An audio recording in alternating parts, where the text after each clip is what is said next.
Welcome back to Gero Dynamics. Okay, this is another movie that I watched a little while ago that I didn't get to record a video right after I watched it. You're not going to be able to find it in the theaters. It wasn't there very long to begin with.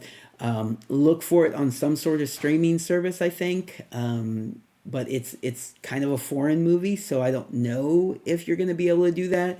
But look for it. It's called The Damned. If you get the chance to watch it, you should. Typically with these movies where I kind of come back to them after a while, or even streaming movies, I try to make them shorter reviews. This one might take a little longer, but I'm going to try to keep it as brief as possible. All right, let's talk about this movie. I believe it's another Irish movie, which is fun. I'm having a good time watching these movies coming out of Ireland. I appreciate that. Director is Thordur Pálsson. Writers are Jamie Hannigan and Thordur Pálsson. I'm probably mispronouncing that. Apologies. The stars are Odessa Young, John Cole, and Siobhan Finneran, but Rory McCann is in this also, so he's not listed as one of the top billed actors for a reason. But as far as like actors in this movie, he's the one that I recognize the most. All right. And I'll touch on another actor that I recognized if I see him in this list. I'm not even sure I see him in this list. Okay, so Odessa Young is the main character, plays Eva or Eva, however you want to pronounce that. What is she from? She was in The Professor, Shirley, Assassination Daughter, or Assassination Nation, and The Daughter. More recently, she was in The Order, my first film, Manodrome, The Staircase, TV miniseries, The Staircase, and The Stand. All right, she was Franny Goldsmith in The Stand. I didn't even realize that. Okay, that's cool. All right. I think, let's see, she's an Australian actress. So I wonder if this is not an Irish movie. I think it is still, but anyways, she's an Australian actress. And yeah, I think I do remember for her from The Stand now. Oh, that's cool. I like that. I like that my memory gets triggered by things like that. Okay. Who else is in this? Joe Cole is Daniel. What else has he been in? A Prayer Before Dawn, Black Mirror. Okay, so he was in an episode of Black Mirror, 2 episodes of Skins. He was in 21 episodes of Peaky Blinders. So if you know him, it's probably from Peaky Blinders, but I never got a chance to watch that show. Still might one of these days. Gangs of London, the TV series. Let's see. Nothing else is standing out to me. Thank you for your service. Okay. Anyways, he also does a fine job in this movie. I think that the acting is pretty solid, but you know, it's more the atmosphere of the movie than the acting, but the acting is solid.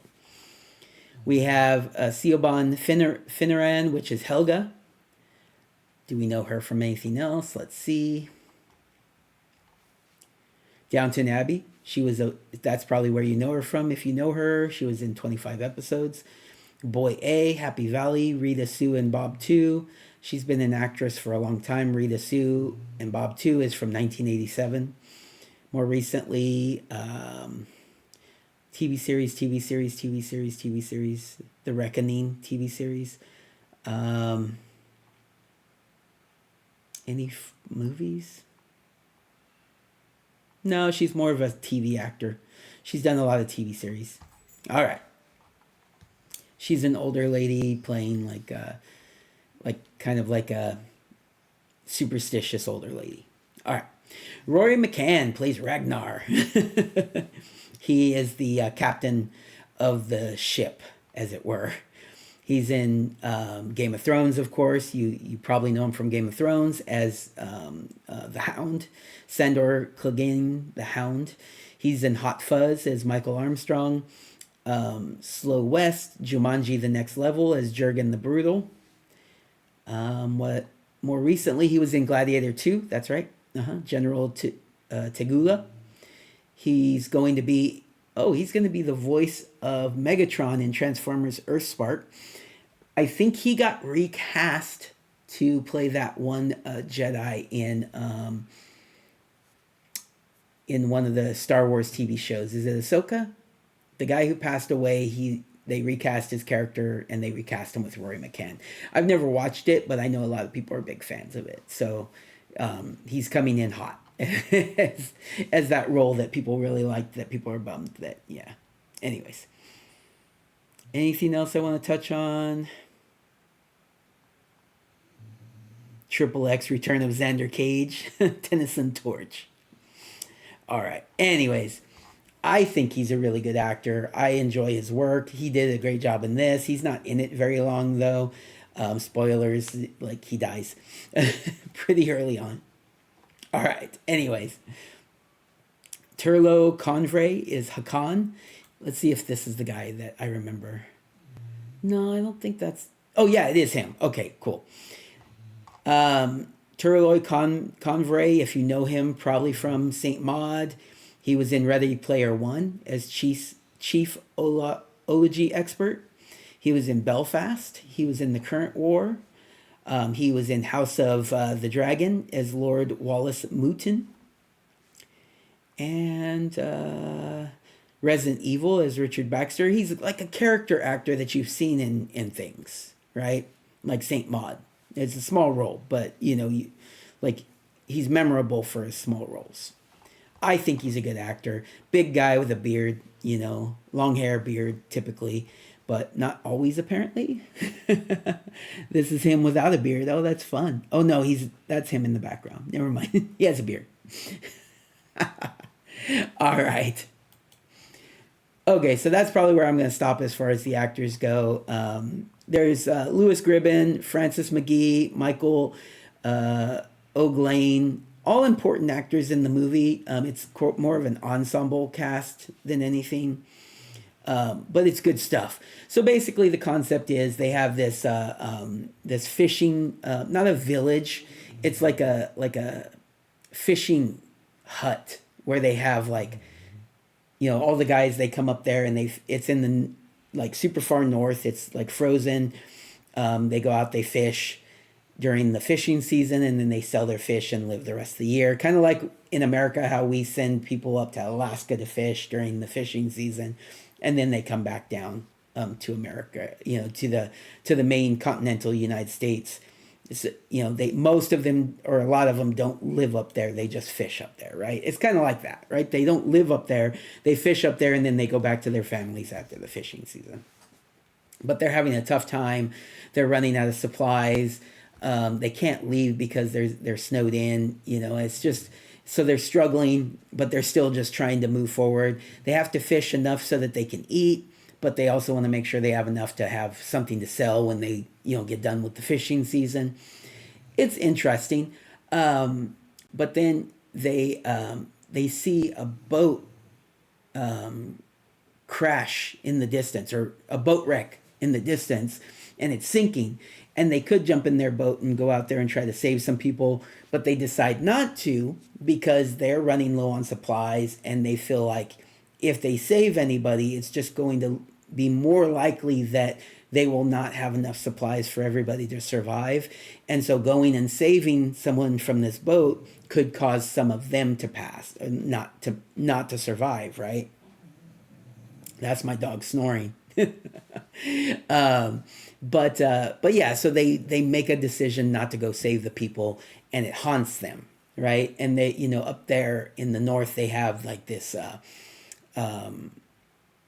superstition about, is it Drugers or Truggers? The zombies, basically, but drowned zombies. Does it say in this? I want to get that right, because it's a word I recognize, but it doesn't say it. That's too bad. Anyways, zombie, but a different name for zombie. Oh, maybe this says it.